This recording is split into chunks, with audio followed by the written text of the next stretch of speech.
नमस्कार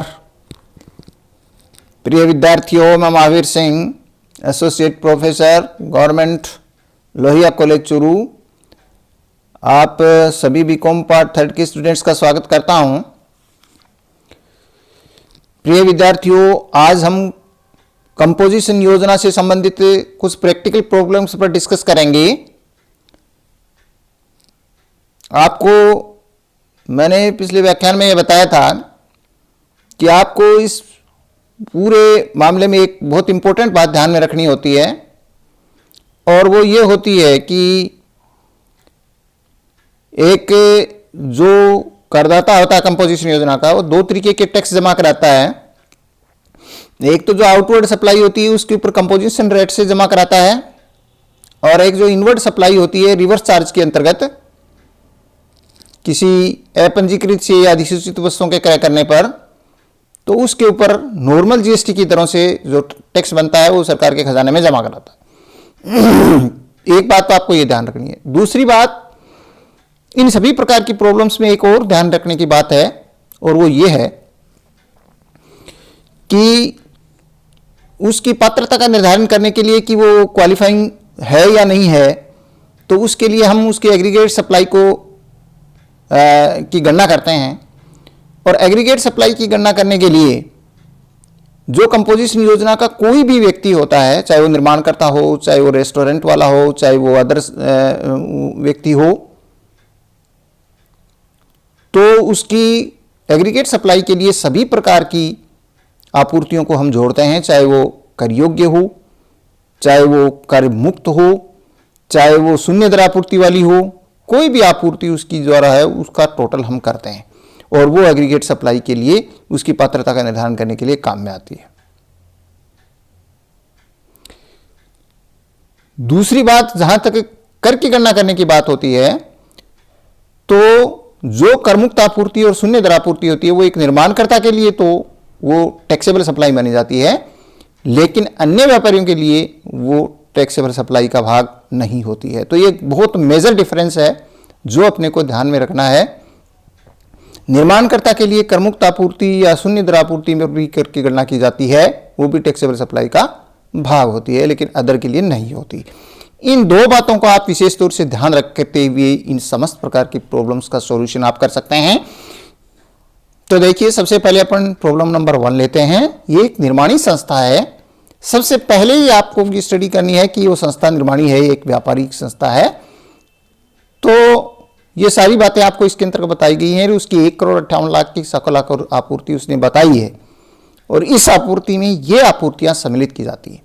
मैंने आपको एक बात और बताई थी कि भाई जितनी भी सकल आपूर्ति होती है उसमें सभी प्रकार की आपूर्तियों को हम जोड़ते हैं, चाहे वो शून्य दर हो, चाहे वो एग्जेम्प्ट हो, लेकिन रिवर्स चार्ज के अंतर्गत जो इनवर्ड सप्लाई होती है वो इसकी आपूर्ति का भाग नहीं होती है।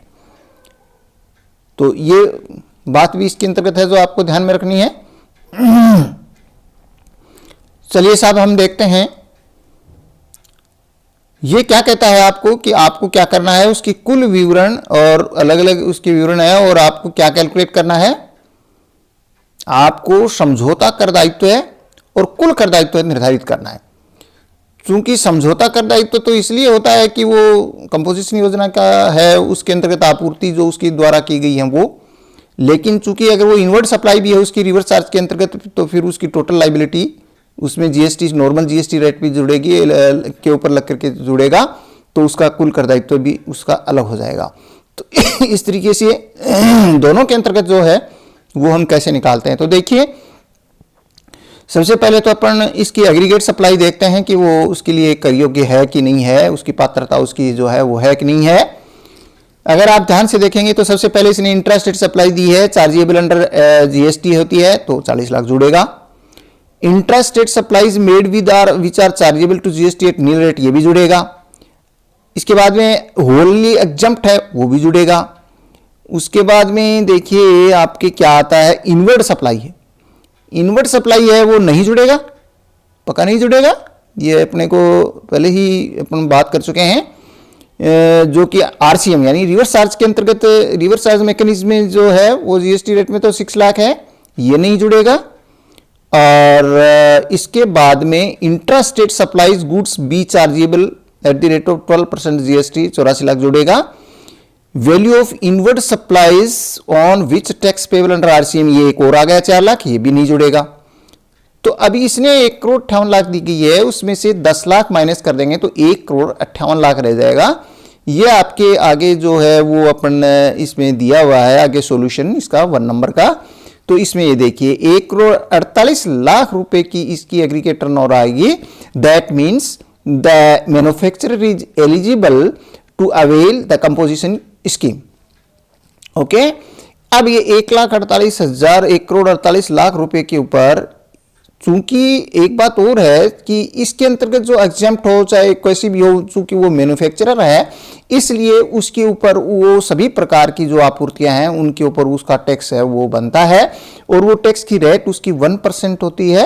और 1% के हिसाब से उसकी जो रेट के हिसाब से जो आएगी उसको 1,48,000 रुपये जो है उसकी जो है कंपोजिशन योजना के अनुसार उसका टैक्स बनेगा। 1% एक मैन्युफैक्चरर पर 0.5 प्लस 0.5 होता है, तो उसमें सीजीएसटी जो है वो हो जाएगी 74,000 रुपये, और 74,000 रुपये जो है वो एसजीएसटी हो जाएगी।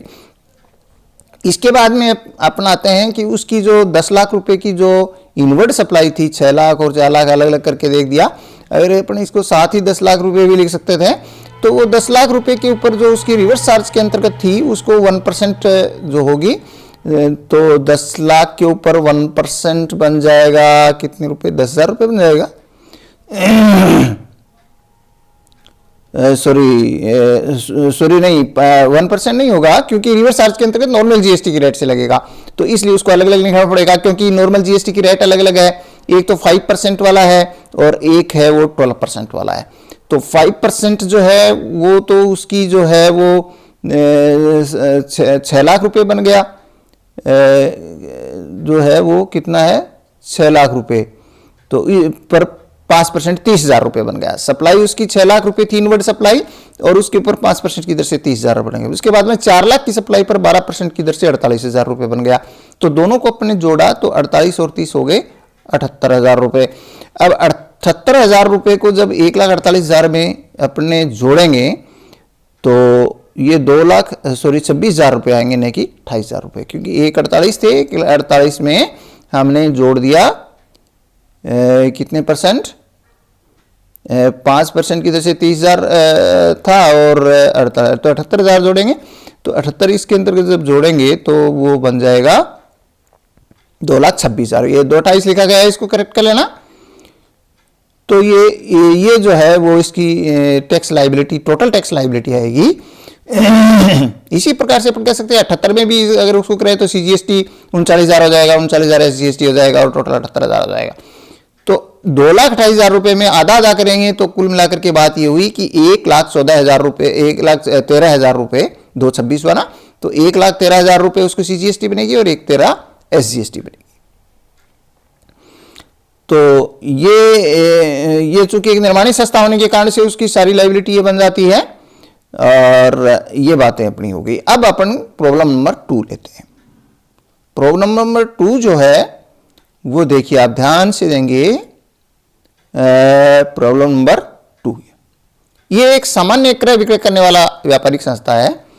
तो इसकी अपन स्थिति लेते हैं। इसके अंतर्गत ये क्या कहता है, इसके लिए कर दायित्व की गणना करने के लिए उससे अनुरोध करती है 2021 के लिए अपना ये पात्रता का निर्धारण करने के लिए और कर दायित्व की गणना करने के लिए, दोनों चीजें आपको देखनी है।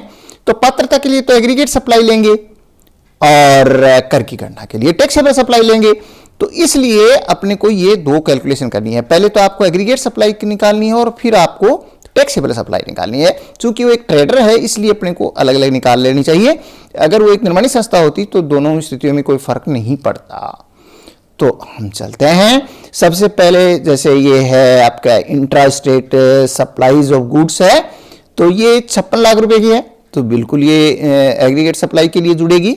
इंट्रा स्टेट है वो भी जुड़ेगा 24 lakh. Intra state supplies made with which are exempt 14 lakh, ये भी जुड़ेगा। आरसीएम वाला 5 लाख नहीं जुड़ेगा। आरसीएम वाला 3,40,000 भी नहीं जुड़ेगा। इंट्रा स्टेट सप्लाई 54 लाख जुड़ जाएगा। एक केस में आता है value of exempt supply of services being interest earned on fixed deposit with bank. ये वास्तव में जीएसटी के दायरे में होता ही नहीं है कि एफडी की कोई इनकम होती है, उससे रिलेटेड कोई इंटरेस्ट अर्न के ऊपर है, तो ऐसी सर्विसेज का जो है वो ये इस जीएसटी के दायरे में नहीं आते हैं और इसलिए ये 2 लाख रुपए नहीं जुड़ेगा, ये 2 लाख रुपए नहीं जुड़ेगा। तो और ये बाकी जो चीजें हैं उसमें 8 लाख रुपए 40,000 रुपये नहीं जुड़ेगा, 2 लाख नहीं जुड़ेगा, यानी 10,40,000 रुपये इसमें नहीं जुड़ेंगे। तो कुल मिलाकर के 1,48,00,000 रुपये ये आपके नीचे एग्रीगेट सप्लाई है। वो नंबर 2 नंबर प्रॉब्लम, ये देखिए एग्रीगेट टर्नओवर जो है वो 1,48,00,000 रुपये आएगा। क्योंकि वो ट्रेडर है, इस स्थिति में सभी प्रकार की मतलब एग्रीगेट सप्लाई के लिए हम ट्रेडर और मैन्युफैक्चरर में कोई डिफरेंस नहीं करते हैं, ठीक उसी प्रकार से जोड़ते हैं। इसमें एक नई बात आई और वो आई एफडी इंटरेस्ट की इनकम से संबंधित सर्विसेज प्रोवाइड। तो ये हमेशा ध्यान रखना, इस प्रकार की जो सर्विसेज न तो हम एग्रीगेट सप्लाई के लिए जोड़ते हैं और न ही हम टैक्सेबल टर्नओवर के लिए जोड़ते हैं। अब अपन आते हैं कि चूंकि वो ट्रेडर है तो इसकी टैक्सेबल सप्लाई अलग आएगी। तो टैक्सेबल टर्नओवर के लिए अपन कैसे करेंगे या टैक्सेबल टर्नओवर कैसे निकालेंगे, तो इसके अंतर्गत सीधा से एक ही बात ध्यान रखने की है कि ऊपर जो लिखी है उसमें से केवल 2 चीजें और अपने को इसको हटा देनी है, शून्य दर आपूर्ति वाली और एक होली एग्जम्प्ट वाली। और बाकी तो नील चार्ज वाली है वो तो है ही है, रिवर्स चार्ज वाली है वो तो है ही है, बाकी 2 अपन इसमें से और हटा देंगे तो ये 1,10,00,000 रुपए की टैक्सेबल टर्नओवर आ जाएगी। 1,10,00,000 रुपए पर कंपोजिशन लेवी 1% के हिसाब से 1,10,000 बनेगी। और इसके बाद में देखिए जो 2 इनवर्ड सप्लाईज थी उनकी अलग अलग रेट थी, तो 5 लाख के ऊपर 5% 25,000 रुपए हो गया और 3,40,000 पर 12% 40,800 हो गया, तो 65,800 रुपए हुआ। और 65,800 रुपए को 1,10,000 में जोड़ेंगे तो 1,75,800 रुपए हुआ। 1,75,800 रुपए की टोटल टैक्स लाइबिलिटी आई, जिसमें से रिवर्स चार्ज के ऊपर नॉर्मल जीएसटी की लाइबिलिटी है वो कितनी थी 65,800 और कंपोजिशन की थी 1,10,000। तो 1,75,800 का जो हाफ हाफ करेंगे तो 87,500 और 87,500 इस तरीके से सीजीएसटी और एसजीएसटी की राशि आ जाएगी। और ये अपन ने बताया कि इसमें शून्य दर आपूर्ति और जो है वो एग्जम्प्ट आपूर्ति को है वो पात्रता के लिए तो जोड़ते हैं, लेकिन करियों की आपूर्ति के अंदर उसको शामिल नहीं करते हैं। और इसी प्रकार से ब्याज को न तो सकल आपूर्ति में शामिल करते हैं और न ही कर योग्य आपूर्ति में। तो ये अपन दूसरी प्रकार की प्रॉब्लम अपन ने ले ली जो कि क्रय विक्रय से करने वाले थे। अब अपन तीसरी प्रॉब्लम पर आ जाते हैं। प्रॉब्लम नंबर 3 जो है वो अपनी जो है वो इस तरीके से है, देखिए ये 1 नंबर प्रॉब्लम, प्रॉब्लम नंबर 2 और 3 नंबर प्रॉब्लम। इसमें ये एक निर्माणी संस्था से संबंधित है। निर्माणी संस्था की बात आ गई तो अपने बिल्कुल अपना वही ध्यान जाता है कि हम उन्हीं बातों को ध्यान में रखेंगे। ये फिर एक बात और कहता है, इसमें 2 प्रकार की प्रॉब्लम है कि यही व्यापारी अगर निर्माणी व्यापारी के स्थान पर अगर एकाकी व्यापारी होता तो क्या होता। डेफिनेट बात है कि चाहे निर्माणी व्यापारी हो चाहे वो सामान्य व्यापारी हो, दोनों स्थितियों में एग्रीगेट सप्लाई तो अपन उसी तरीके से कैलकुलेट करते हैं।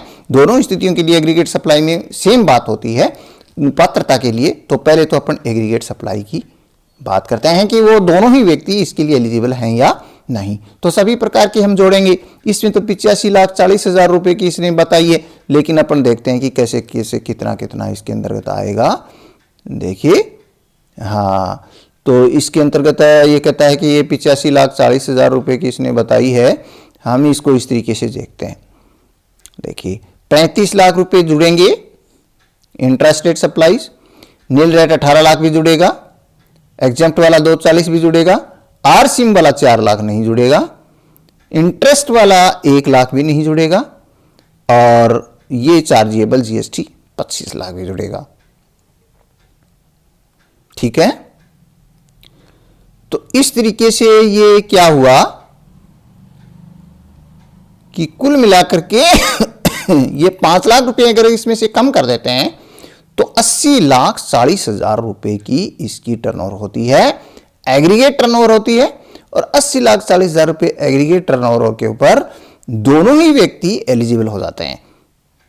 ये तो बात हुई। अब अपन निकालते हैं टैक्सेबल सप्लाई। तो ये देखिए अपन यहाँ पर ये दोनों स्थितियों में अलग अलग, तो एग्रीगेट टर्नओवर 80,40,000 रुपये आ गया, ये तो ठीक है। अब अपन इनकी अलग अलग कैलकुलेट करते हैं कि मैन्युफैक्चरर है तो क्या होगा और ट्रेडर है तो क्या होगा।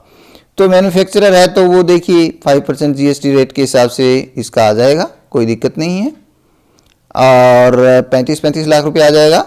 फिर 18 लाख रुपए इसका जो है नील जीएसटी रेट वाला मैन्युफैक्चरर में जुड़ेगा, लेकिन ट्रेडर में नहीं जुड़ेगा। इसके बाद में इंट्रास्टेट सप्लाई होली एग्जाम्प्ट है, 240 इसमें तो जुड़ेगा, लेकिन इसमें नहीं जुड़ेगा। इसी तरीके से आरसीएम वाला है वो दोनों में नहीं जुड़ेगा। उसके बाद में इंटरेस्ट वाला है वो दोनों में नहीं जुड़ेगा, और फिर ये 18% जीएसटी वाला 25 लाख रुपए दोनों में जुड़ेगा। इस तरीके से ये 80,40,000 रुपए जो है वो मैन्युफैक्चरर के लिए तो सेम ही रहेगा जो ऊपर वाला है, दोनों में कोई फर्क नहीं है एग्रीगेट और में टैक्सेबल में, लेकिन ट्रेडर के लिए ये 60 लाख रुपए हो जाएगा। और इस तरीके से जो है वो कंपोजिशन वाला जो है वो अपन ने देख लिया। तो कंपोजिशन की स्कीम के अंतर्गत तो इसके ऊपर 80 चार्ज हो जाएगा और इसके ऊपर 60,000 रुपये हो जाएगा 1% के हिसाब से। अब रिवर्स चार्ज की जो 4 लाख रुपए की है उसके ऊपर 5% की दर से 20,000 रुपये और 20,000 रुपये हो जाएगा। ये आपके जो आंसर्स जो दिए हुए हैं आपकी बुक के अंदर, उसके अंदर ये जो है वो टोटल मिलाकर के 1,05,400 है और उसका 85,000 रुपये है। इसका कारण ये है कि ये गलती से, जैसे पिछले आप बुक देखेंगे तो उसमें वो 5 लाख रुपये था, इस बार इसने गलती से वहाँ 4 लाख रुपये रखा। तो लेकिन इससे अपने को कोई फर्क नहीं पड़ता, आंसर मिले नहीं मिले, अपने को 4 लाख के ऊपर 5% की दर से 20,000 रुपये निकालना है। अगर ये 5 लाख होता है तो 25,000 रुपये और 25,000 रुपये जोड़ दे तो 85 और 1,05,400 रुपये हो जाता। तो ये 20,000 रुपये आएंगे, तो टोटल मिलाकर ये 1,04,000 बना और इसके अंदर 80,000 रुपये बनेगा। तो ये अब इसका आप 50-50 कर दो, CGST और SGST बन जाएगा दोनों में। इसमें 30-30 80 और इसका आधा कर दो, और अगर मैन्युफैक्चरर तो उसका 50-50 कर दो, CGST और SGST बन जाएंगे। इस तरीके से ये जो है वो तीनों जो कैलकुलेशंस हैं वो अपने को यहाँ पर तीनों न्यूमेरिकल क्वेश्चंस आपको दिए गए हैं। हर स्थिति के अनुसार कंपोजिशन योजना से संबंधित जो बातें हैं वो अपन यहाँ पर इन तीनों प्रकार की प्रैक्टिकल प्रॉब्लम्स में डिस्कस कर चुके हैं। तो आज के लिए इतना ही। बहुत बहुत धन्यवाद। नमस्कार।